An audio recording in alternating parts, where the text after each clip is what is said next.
There was a moment when I almost didn't make it. I sat alone in the dark, pistol in hand. I had fallen apart, and the worst part was, no one knew. Because people like us, we don't know how to stop. We don't know how to pause. We don't know how to take a knee unless we're injured, and even then we fight to get back up. But what happens when the injury is invisible? When the weight becomes too much? That moment nearly cost me everything. My family, my mission, and my life. My name is Doug White. I'm a retired law enforcement officer and a veteran. And for more than 30 years, I wore 2 uniforms, but I had one mission: to serve something greater than myself. During my career, I drove myself harder and faster than my peers, setting a bar only a few could match, until finally the weight of it all caught me. My break came in the darkness. But with grit, hard work, and the right people in my corner, my break became my breakthrough. And now, I tell this story so you can tell yours. Welcome to Tell This Story, the podcast for veterans, first responders, and those who love us. Here we dive into the unspoken truths, the hard-earned lessons, and the path forward. This isn't about surviving your story, it's about becoming the person you were always meant to be. Because I believe resilience is good, but growth is better. And if no one's told you this yet, it's okay to be okay. You deserve to live, you deserve to grow, and you deserve to be stronger than before. This podcast was inspired by my book, Hiding in Plain Sight: The Truth About Trauma, Service, and the Way Forward. If you haven't read it yet, grab your copy wherever books are sold, or visit DougWhiteOfficial.com. And a special thanks to our sponsor, Polestar Coffee, veteran-owned, roasted with purpose, and delivered to your door. Fuel your mission at PolestarCoffee.com and use code THISSTORY at checkout for 10% off. Today's guest is on the front lines of a battle most people never see, but its impact is undeniable. I'm talking about moral injury, unseen trauma, and the silent toll of remote warfare. Tanner Yackley is the founder and CEO of Remote Warrior LLC, and he's made it his mission to stand in the gap for drone operators or remote combat veterans.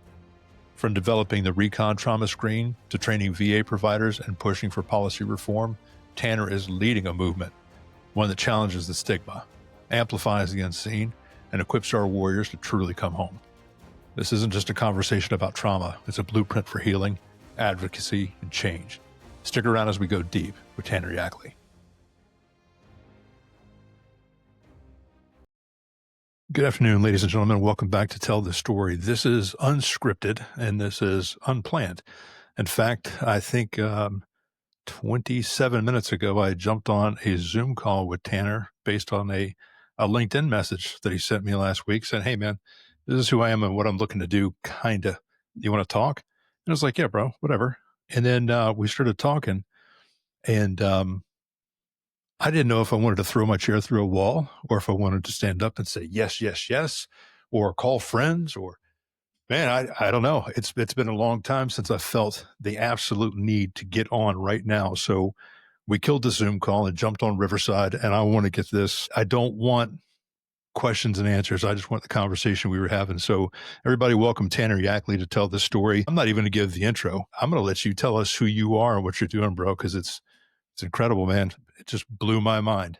So Absolutely. Give it to us, brother. Absolutely, man. Thank you so much for having me. I greatly appreciate it. And I love the passion to drive behind this. And this is exactly, who I love working with, is people that are passionate with it. So Tanner Yackley, I was on the MQ-9 Reaper, the big one you see in all the movies. It's not the little guy, everyone says drones and everything else, and they think of the little quads buzzing around, especially with everything going on, overseas right now. But this was the big one, 66-foot wingspan, 21 foot in length there. And it's a beautiful bird there, and I had the pleasure of operating on it for over a decade. I operated 8 years with the U.S. Air Force. I flew over 1,000 combat missions in under 3 years. I amassed just shy of 2,900 hours in that time as well.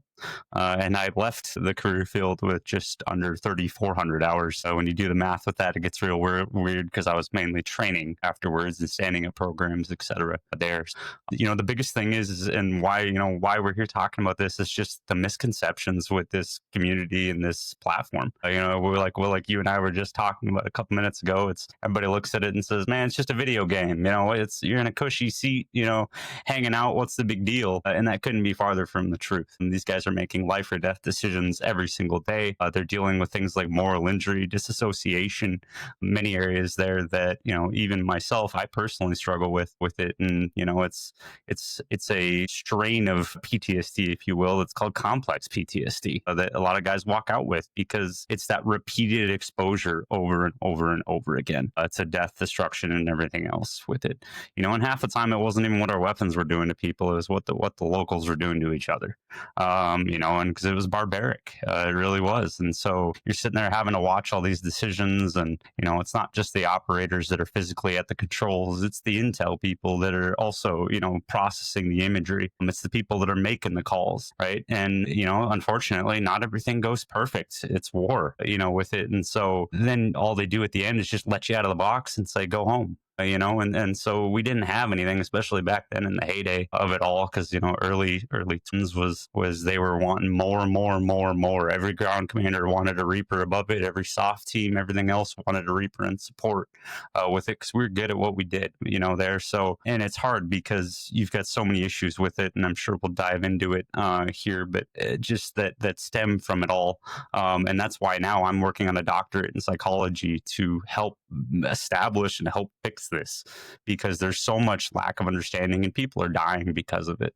Unfortunately, there's a mass amount that are joining the 22 a day, because that's the only way to make it stop with it. And I told you, I deal with what feels like an ice pick in my chest 24/7. That feeling never goes away with it, and I've dealt with it for 7 years, and I'm probably longer. It's just that back and then, we were so institutionalized to believe that what we did didn't matter. What we did was just a video game, and everything else. And that mantra is still out there, unfortunately. And it's getting people killed, at the end of the day with it, because these guys are some of the most talented and quick decision makers that could ever be out there, period, across the board. And so to be able to go in and tell someone that, oh, you didn't deploy, so how can you have trauma, is one of the most insulting things ever to this group of individuals, because they're struggling really bad with it.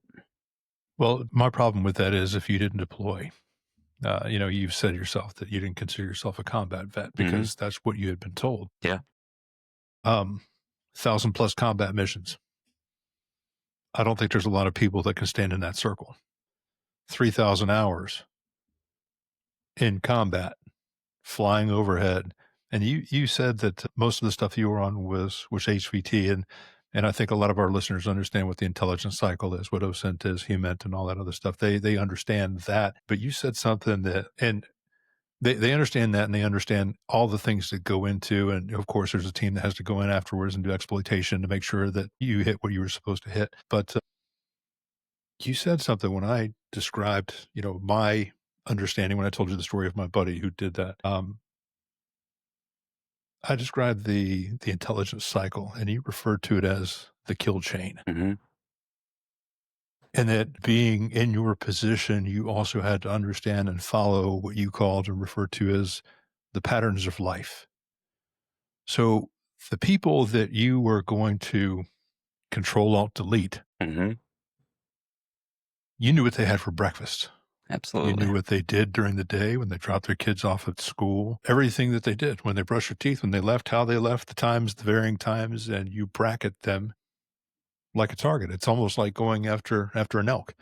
I know where they feed. I know how to get to them. And I just know that between 9 and 9:05 on Wednesdays, they're going to walk through this meadow. And all I have to do is be here and awake. Exactly. That's fine and dandy, and that's rock and roll as shit if you are an elk hunter. But when you're a hunter of human beings and you refer to your job in a checklist as a kill chain, that is a level of disassociation, and that is a level of compartmentalization that I don't think a lot of people understand or have had to process. And as you said, back in the heyday in the 2010s, everybody wanted a Reaper. I mean, all the movies you saw from 2010 on was a drone overhead. Yeah. Where's the Reaper? I mean, it was Hollywood famous, but nobody ever saw the operator. And, you said there was nothing there because they discounted you as, oh, you're not in harm's way. You get to go home every day. But what do you say to the airman or the NCO or the young enlisted officer that goes home to an empty barracks or an empty dorm or an empty apartment? And you described to me, and I'd love for you to describe to our listeners, what were the coping mechanisms or the coping things after you left work? I mean, we discussed on killing with Grossman, and in the world of Reaper and drones, UAVs, you get high scores in video games. You hit your target, it's a high score, it's an endorphin. You get the oxytocin, it's the good hug, the good job, the high five. Then you walk out into the hot, either Nevada or New Mexico sun, and what do you go do then? Exactly. And that's, and that was especially back then, there was just no, what was it? It was the typical, military coping of, oh, well, let's go drink it away. And let's, if it was, hey, we're going to, we had a strike, and we sit there. And the one piece of this that I don't think a lot of people realize is it's not like, other aircraft where you go in, drop a bomb, dip out and go, all right, I'm done. Right. With the mission. We would sit there and plan exactly like you're saying. And so you knew every piece and every aspect to this. And so even if it wasn't your team, if it wasn't, your shift that took a strike, if you were the one sitting there watching them for weeks, sometimes months, sometimes years on end, you felt a moral piece to that. You had ownership over that target. And just like Dave Grossman's book, there's a reason they call them targets, right? You take the human out of the aspect to it, for it. And because of that, what was it? Oh, it was go to the bar and drink it away and then go home, go to sleep, and then turn around, wake up and do it all over again. And then you touched on the piece there with, what about the person that, and I was in this boat, I was single at the time, and just go home and I'd play video games and for real. And, and then that was kind of a deep way to decompress and kind of get lost and forget about it at the time. And there was a lot of people that did that. And so it made it more difficult because you didn't have, these structured ways to cope with it after the fact. And especially, I mean, it's not like, we're sitting here talking 4-6 deployments, and in no way am I downplaying that at all. But we were in sustained combat for years on end. And here's the other piece that people don't realize about this. We didn't have training vols. Our training vols were on target half the time. So there was no separation. It wasn't like I get to go home, do some training for 6 months, and then come back out and be back in the fight. This was I might sit in the box, we called it, for 6, 7, 8 hours, or sometimes 12, with it. And an hour of that I cut out and go do a training mission. For me, I was a combat instructor, so I'd have to cut out, go prep a board, present, get a lesson plan built, throw it up, get the guy through training, debrief him really quickly, and then bounce right back into the seat and go right back into combat mode within minutes. With it half the time, I'd go, hey, dude, we'll debrief after shift because I don't have time, because we're so min-manned, at the time that we couldn't fulfill, the training time. So that's why we spent a ton of time, and that's why we racked up the insane amount of hours that we did. And unfortunately back then they didn't do anything about it. They just wavered, stuff left and right, and people were flying way longer than they should have been, with it. And it's still, I'm sure that's still, while things have changed a lot in that community, the still underlying cause is still there. With it, and it's still an absolute problem within it. And now, while yes, we've looked at the active duty side of things with a handful of studies with Wayne Chappelle in 2014, 2019, and 2023, no one's looking at the veterans with it. And so, that's really what I'm trying to help fill the gap with, is being able to create things to help these people, because that's when it hits people. That's when it hit me, was when I stepped away, took the uniform off, and I got out and picked my head up and went, holy shit, I can't even walk out the door now without feeling like that stake's driven in my chest. And I don't know why. That's because my sympathetic nervous system is on fire.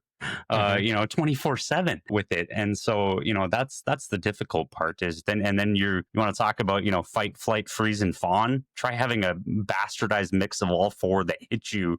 You feel like you're just getting the shit kicked out of you with it, and just taking punches, because you're going, okay, now I'm overstimulated. Now I have no motivation. Now I don't want to get out of bed. And all those things. So it just makes for, and I've said this a handful of times, especially with how we we were handled back then was just a melting pot of bad decisions when it came down to it, because they just looked at us as disposable, and still do. And that's why the stigmas exist and everything else with it. And it's just, these people are, unfortunately, we just lost a veteran a couple weeks ago. That was an instructor. And for respect of everything, I won't say any more details on that. But it's just, it's a real thing. And I had a person on my team that we lost in the middle, while I was flying combat, and we've lost so many others. I've lost count at this point with it, because people don't understand what's going on in their own head, and then to turn around and let them out of the box and go, all right, go be free. And be dismissive about it. Exactly. Yeah. There's a couple of things, a few threads I want to pull on there. Yeah. And I should have been feverishly writing down notes like during our Zoom call, because there's so much there. I've found out lately in what I'm doing in not so much the veteran, but the first responder space, because that's where the lack is. And I'm finding that it's not, because of the veteran community and the DoD, they're driving, for the most part, the changes in mental health, CTE, TBI, all of the things. They are a good decade ahead of where we are in the first responder world. But PTS is talked about so much, and now complex PTS is talked about even more. TBI, CTE, all of these things are being talked about and are so normalized that it's almost dinner table conversation. However, it's the cultural differences, not the culture at large, the public, but it's within our own organizations and our own disciplines where they're like, it's not okay not to be okay.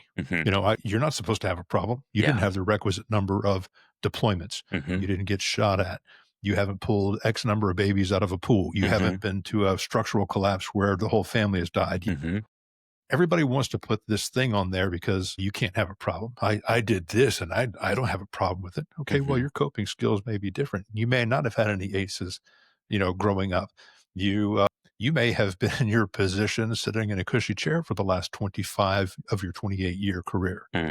There's a lot of nuance when it comes to that. And I also want to point out that you said nobody's looking at the veteran community. Well, when we were on our Zoom call, you and I said, but when do we need it? How many veterans are dying by suicide when they become veterans? It's got to outweigh the active duty. Absolutely. And I know that first responder deaths by suicide outnumber and have outnumbered line of duty deaths year in and year out for at least the last decade that I've looked back.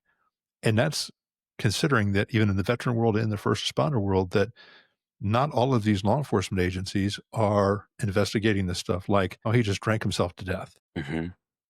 That's a suicide, bro. That was a single vehicle crash. Now, this guy was a driving instructor for 20 years. How did he hit a tree on a straight road? Oh, tire blew out. No, it didn't. It blew out after the crash.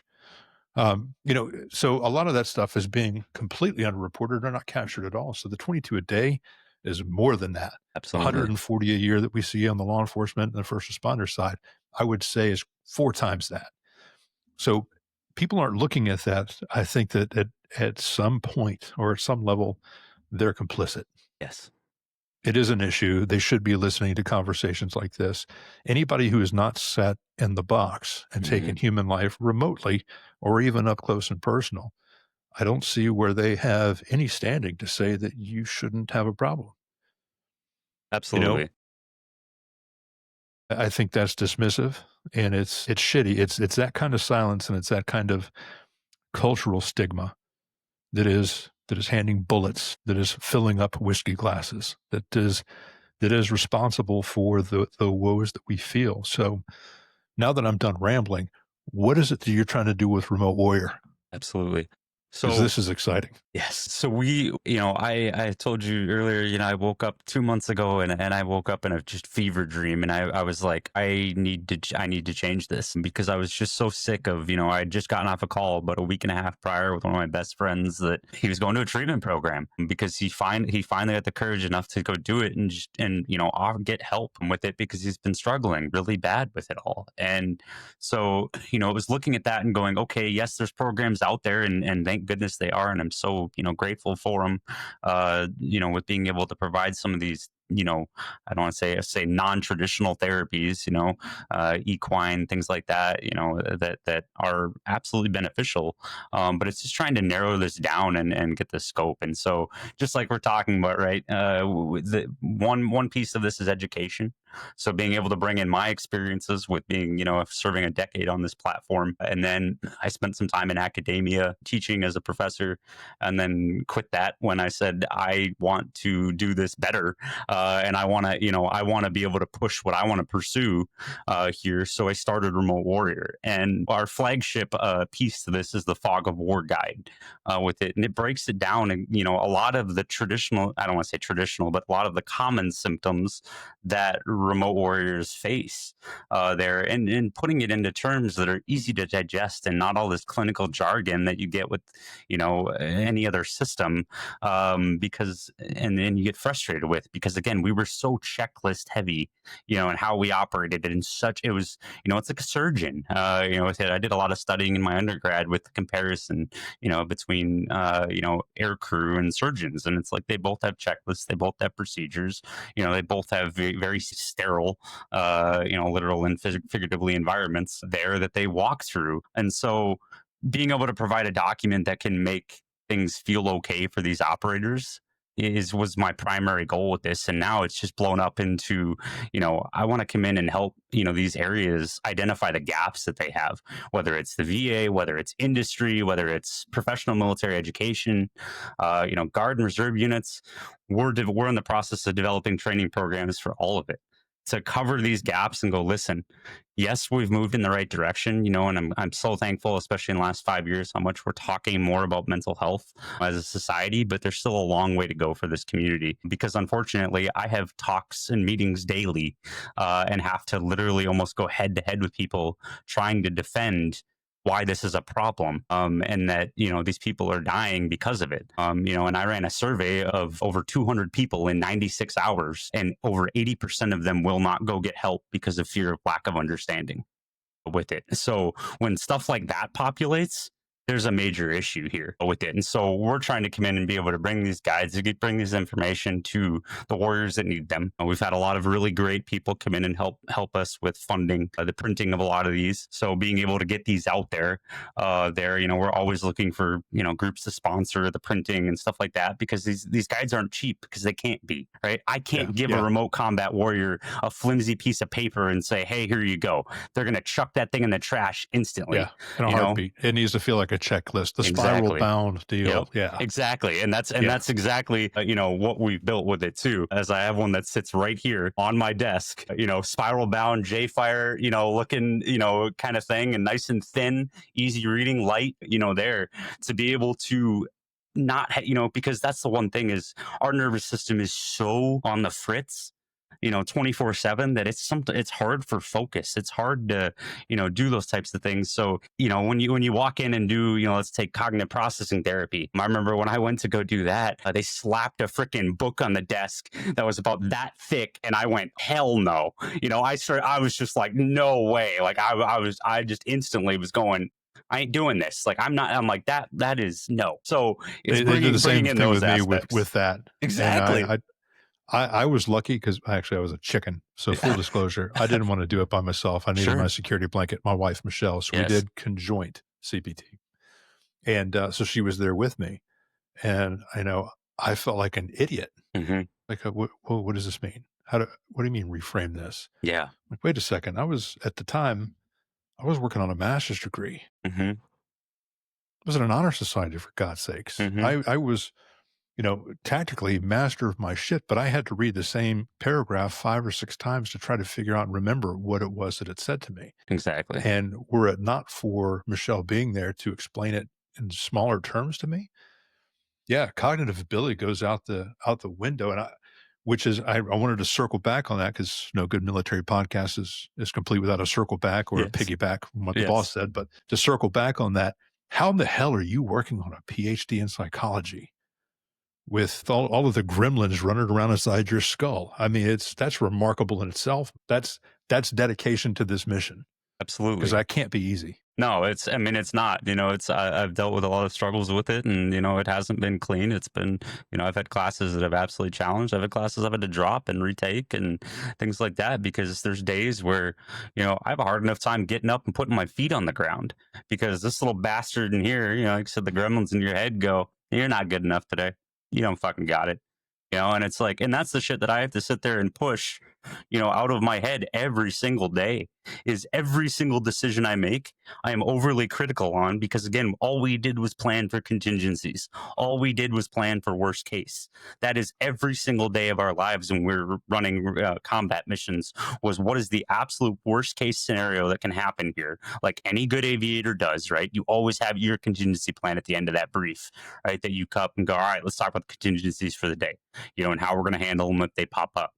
And so now my brain, inadvertently turns around and goes, well, you're going out the door to go buy milk. Let's think about everything that could go wrong with that process. And I'm going, ugh. And so it's a struggle. But at the same time, I also recognize that it's going to take somebody that understands this, that sat in the box, that flew the missions, that hacked the mission, that gets it, to truly drive this mission forward. Hopefully, educate the public, educate people that this is a horrendous issue, that these people aren't just joystick warriors and joystick jockeys and all the crap I've heard over the last 15 years with it, and that this is a real thing that's affecting them. And it bleeds over because it's that echelon of getting ramped up, sitting there with a finger on a trigger for 6, 7, 12 hours, waiting for the words clear to engage to come over the radio to employ a weapon and take a life. And then an hour later, I'm going home and buying milk. Nobody else does that. Not a single person. I hate to give this movie credit because I'd like the movie for the action. I didn't like the movie for the tactical inaccuracies, but The Hurt Locker. Yeah. The Hurt Locker is the perfect example of that.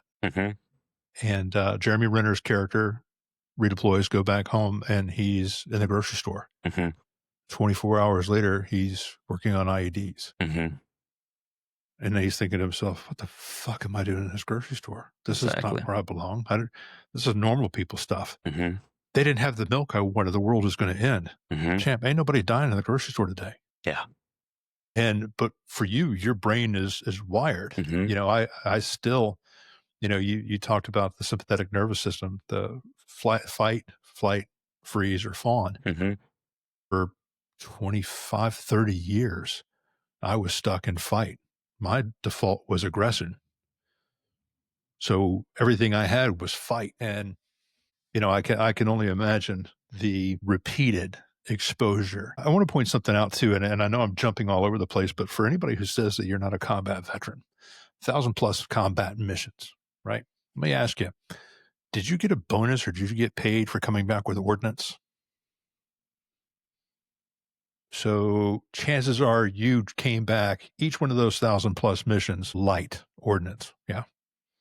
Did you safely drop those into the ocean someplace or on a bed of feather pillows? Exactly. Exactly. So if you do the math, I mean, without getting into, I guess, the specs of the platform, what was the most common ordnance you guys would drop? Yeah, AGM 114, multiple different variants of that, but your standard. How many pounds of bang are in that particular piece of ordnance? It's 110 pounds of explosives in that weapon. Usually RDX or something very, very high test. Yep, absolutely. Wow. That's 50+ demo blocks of C4. And then the bombs are even worse. That's a 500 or 1,000-pound bomb that we could do, but the Hellfire was our weapon of choice. Always for it. So that's a hell of a show, man. Absolutely. And like we talked about earlier, it's like it's not always, that piece to it. It was sitting around and watching things unfold and, watching the locals, if there was all of a sudden two, echelons of groups of people that are conflicting and things like that. And then some really horrible things happen. I mean, if you can think about what a human can do to another one, I've seen it through a camera and it didn't make it any less real. At the end of the day. Yeah. No, it doesn't. It doesn't. Anybody who thinks that has never seen it or had to witness any of that stuff. Absolutely. Buddy, I got to tell you, man, they say never meet your heroes because you'll be disappointed. Whoever said that's bullshit. I am so glad to have met you today. I'm so glad that you reached out. And I know you have to run, and I hate like hell to even cut this short, but I want to save something for Thad King and Tyler Huckett, my great friends over at Alone and Unafraid. Yes. And I did not jump on this because I wanted to scoop them. Yeah. Fuck those guys. No, I'm kidding. I'm kidding. I'm kidding. Actually, tomorrow night I'm going to be on with them to talk about our Scotland trip, and I'm great friends with those guys, great supporters of mine, and vice versa. Absolutely. And in fact, Tyler is the owner and creator of Polestar Coffee, which is one of the sponsors of our show. It's fantastic coffee.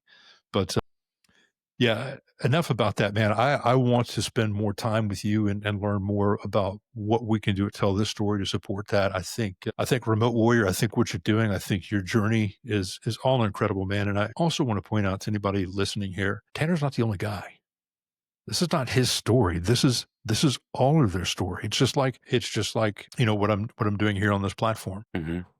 We're not alone. We've never been alone. There's people out there looking for Tanner Yackley right now to say, hey man, I've got all these ideas. I don't know how to put it together. And he's like, brother, I did. It's called Remote Warrior. Yeah. Get on board. So I love what you're doing, man. Where can people find you? Yeah, absolutely. So our website, remotewarriorllc.com, is got a lot of our forums and things like that on there. And then right now we're on Facebook and LinkedIn as well. They're under Remote Warrior LLC there, and then info at remotewarriorllc.com as well. If anyone needs to get in contact, anything like that, and we're always looking to be able to elevate this and push this forward. We're attending different PTSD conferences and things like that, just trying to educate the general public and doing things exactly like this in these conversations to really bolster this, because there's so many people that they feel like they are alone, and then they feel like that at the end of the day that nobody gets it, and that's the sick part of this disease with post-traumatic stress is it makes you feel so isolated, and I've been there, and it's ruined marriages and things like that for me, but at the end of the day it made me more resilient, and it gave me more drive to hopefully provide a lifeline to people that are struggling horribly, and just because they're not missing a leg or in a wheelchair or things like that doesn't mean it doesn't take its toll there. And so being able to elevate that is extremely important and provide support to these warriors. I love that, man. I've been saying that it's not just about the story; it's about the growth. People want to see the win. Absolutely, and you're doing it, brother. Absolutely. This is the work, and I love every bit of this. I'm not even going to ask for any parting thoughts or anything, because I don't think you could have summed it up better than you already have. Yeah, folks. RemoteWarriorLLC.com. Actually, one last question. Yes. A piggyback. Yes. Got to close out with the piggyback. Of course. The forms that you talked about, the guide. Mm-hmm. Now, I think one of the things that we can do when we go speak to our counselors, our licensed mental health clinicians and all that stuff, and even the VA, is there anywhere we can get a copy of this stuff to take to them for a reference? Like, hey, here's how you treat me. Absolutely. I'll give you a link we have a resource hub that has a downloadable link to the guide directly on it. And then also gives you all of our socials, everything else with it, because it's not just this one guide. We actually have 10 different ones in our resource library for transition, for looking at things like, family guides, spouse guides, so if someone has, a husband, a wife, whoever is suffering with this, we have ways forward for them. And it's not anything rocket science per se. It's just trying to take the entire thing and help every single person that this touches, because there's so many more that are affected by it than just the operators themselves. Brother, you're saying all the words that I love. All the words that I love, man. It's fantastic. Buddy, it has been a pleasure. Absolutely. Feel free to call on me. I will make sure to put all the links in the show notes. Perfect. And with that, everyone, there's no way to make this episode better. Thank you for tuning in to Tell the Story. Thanks, Doug. Thank you for listening to Tell the Story. Tanner Yackley's on a mission, and he's just getting started. If you've ever questioned what it means to serve from a distance or what happens when the war follows you home, this conversation is your answer. Tanner is challenging the system, writing the playbook on veteran care, and giving a voice to the silent warriors behind the screens. If this message resonated with you, share it, support it, and most importantly, talk about it. To learn more about Remote Warrior LLC, the RECON trauma screen, and how you can get involved, go to remotewarriorllc.com. Find Tanner Yackley on LinkedIn and check out the show notes. If you enjoyed this episode, don't forget to subscribe, leave us a review, and share it with someone who needs to hear this message. For more stories, tools, and resources, check out my book, Hiding in Plain Sight, The Truth About Trauma, Service, and the Way Forward. Or visit my website at dougwhiteofficial.com. Remember, we're stronger than before, together.